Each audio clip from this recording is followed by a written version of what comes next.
Hi friends, welcome to our channel Ammi Chutney.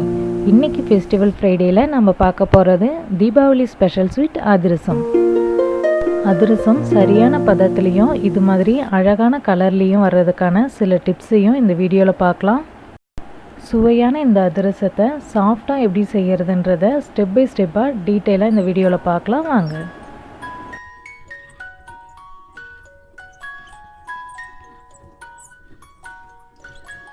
அதிரசம் நல்லா சாஃப்டாக வர்றதுக்கு முக்கியமான விஷயம் நம்ம எடுத்துக்க போகிற அரிசி தான். இதுக்கு பெரிய டம்ளரால் 1 டம்ளர் அளவுக்கு கோபுரமாக மாவு பச்சரிசி எடுத்துருக்கோம். மற்ற அரிசியை விட இந்த மாவு பச்சரிசி யூஸ் பண்ணி அதிரசம் செஞ்சால் சாஃப்டாக நல்லா வரும். பச்சரிசி நல்லா ஊறினாதான் அரைக்கும் போது நல்லா பவுடர் ஆகும். அதனால் 2-3 தடவை வாஷ் பண்ணிவிட்டு தண்ணி விட்டு 5 மணி நேரம் வரைக்கும் ஊற வச்சிடலாம். 5 மணி நேரத்துக்கு அப்புறம் பச்சரிசி நல்லாவே ஊறியிருக்கும். இப்போது இதுலேருந்து தண்ணியை ஃபுல்லாக வடிகட்டிடலாம். தண்ணி ஃபுல்லாக நல்லா வடிஞ்சதுக்கப்புறமா பச்சரிசியை ஒரு காட்டன் கிளாத்தில் நல்லா ஸ்ப்ரெட் பண்ணி போட்டுடலாம்.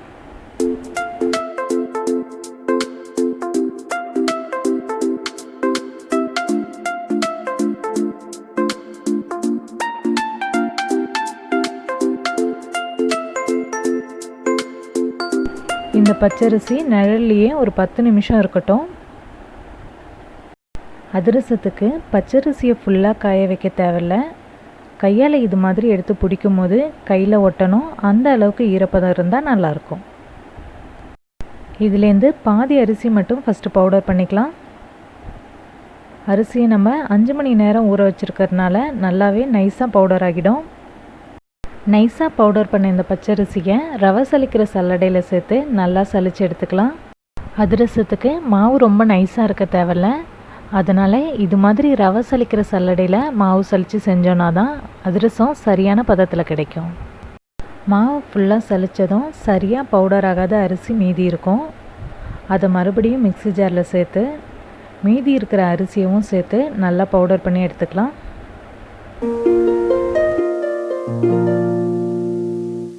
பவுடர் பண்ண அரிசியை ஃபுல்லாக சலித்து எடுத்ததும் கடைசியாக மீதி 1 ஸ்பூன் அளவுக்கு தான் இருக்கும்.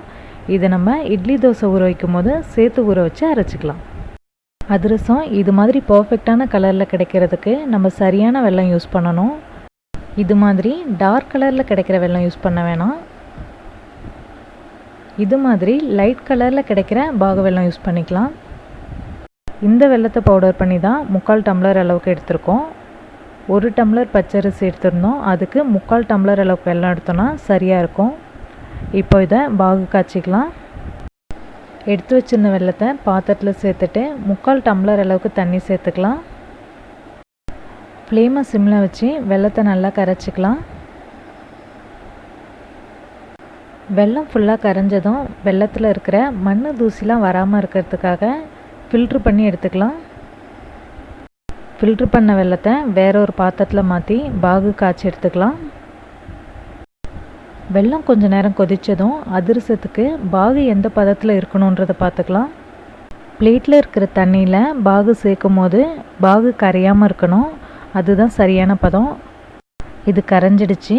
பாகு சரியான பதத்துக்கு வரத்துக்கு இன்னும் கொஞ்சம் நேரம் கொதிக்கட்டும். இப்போ சரியான பதத்தில் இருக்கான்னு பார்க்கலாம்.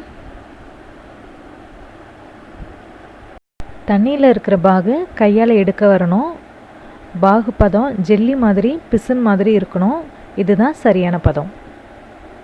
இந்த பதம் வந்ததும் ஸ்டவ்வை ஆஃப் பண்ணிவிட்டு பாகு சூடாக இருக்கும் போதே நம்ம சலிச்சு வச்சுருந்த ஈரமாவை கொஞ்சம் கொஞ்சமாக சேர்த்து நல்லா கலந்து விட்டுக்கலாம். இப்போது பாதி அளவுக்கு மாவு மட்டும்தான் சேர்த்துருக்கோம். இதை ஃபஸ்ட்டு நல்லா மிக்ஸ் பண்ணிக்கலாம்.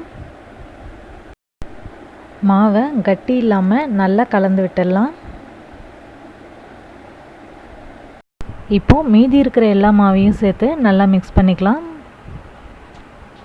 அதிரசத்துக்கு மாவை இது மாதிரி ரெடி பண்ணி 5 நாள் வரைக்கும் கூட வெளியிலேயே வச்சுக்கலாம். தேவைப்படும் போது அதிரசம் செஞ்சுக்கலாம். கோபுரமாக 1 டம்ளர் அளவுக்கு பச்சரிசி எடுத்தோன்னா 3/4 டம்ளர் அளவுக்கு வெல்லம் சரியாக இருக்கும். எல்லா மாவையும் மிக்ஸ் பண்ணினதுக்கப்புறம் மாவோட பதம் இந்த அளவுக்கு கெட்டியாக இருக்கணும். கரண்டியால் இது மாதிரி எடுத்து ஊற்றும்போது கீழே ஸ்லோவாக இறங்கணும். ரொம்பவும் தண்ணியாக இருக்கக்கூடாது, அதே டைமில் ரொம்பவும் கெட்டியாக இருக்கக்கூடாது. இதுதான் அதிரசம் மாவோட சரியான பதம். அதிரசம் மாவு நல்லா ஆறுனதுக்கப்புறமா மூடி வச்சிடலாம். அதிரசம் மாவை ஒரு நாள் புளிக்க வச்சு அதுக்கப்புறம் சுட்டோன்னா தான் சாஃப்டாக நல்லாயிருக்கும். மாவு புளிக்கட்டும். இப்போ ஒரு நாளுக்கு அப்புறம் மாவு பாகில் ஊறி நல்லா கெட்டியாகி இருக்கும். அதிரசத்துக்கு மாவு சரியான பதத்தில் இருக்குது. இப்போ அதிரசம் தட்டிடலாம்.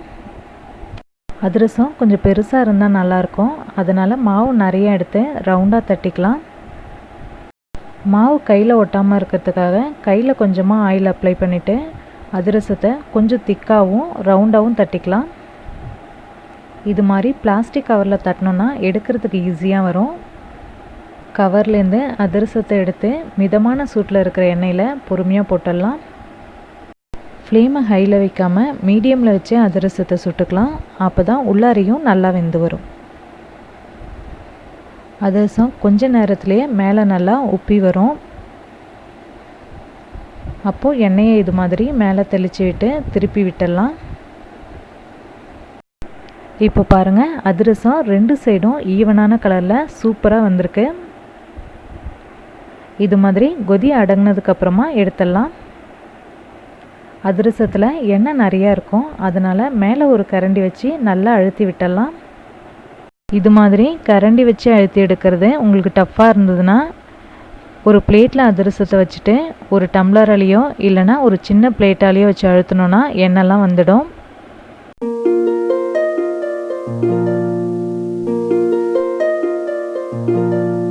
இது மாதிரியே நம்ம எடுத்து வச்சுருக்கிற எல்லா மாவையும் ரவுண்டாக கொஞ்சம் திக்காக தட்டி அதிரசமாக போட்டு எடுத்துடலாம். அதிரசத்தை ஒன்று ஒன்றா தான் போட்டு எடுக்கணுன்றதில்ல, கொஞ்சம் பெரிய வானலாக வச்சுட்டு 2-3 கூட நம்ம செஞ்சு எடுத்துடலாம். இன்றைக்கி நான் 10 அதிரசத்துக்கு தான் மாவு ஊற வச்சுருந்தேன், அதனால் ஒன்று ஒன்றா செஞ்சு எடுக்கிறோம்.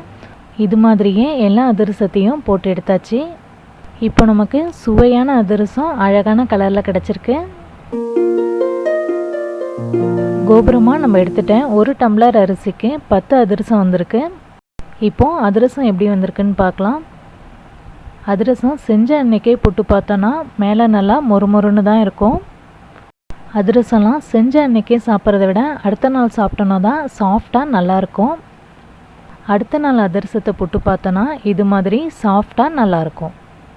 இன்றைக்கி ஃபெஸ்டிவல் ஃப்ரைடேயில் நம்ம பார்த்த இந்த தீபாவளி ஸ்பெஷல் ஸ்வீட் அதிரசத்தை நீங்களும் இந்த தீபாவளிக்கு ட்ரை பண்ணிவிட்டு உங்களோட ஸ்வீட்டான கமெண்ட்ஸ் எங்களுக்கு அனுப்புங்க.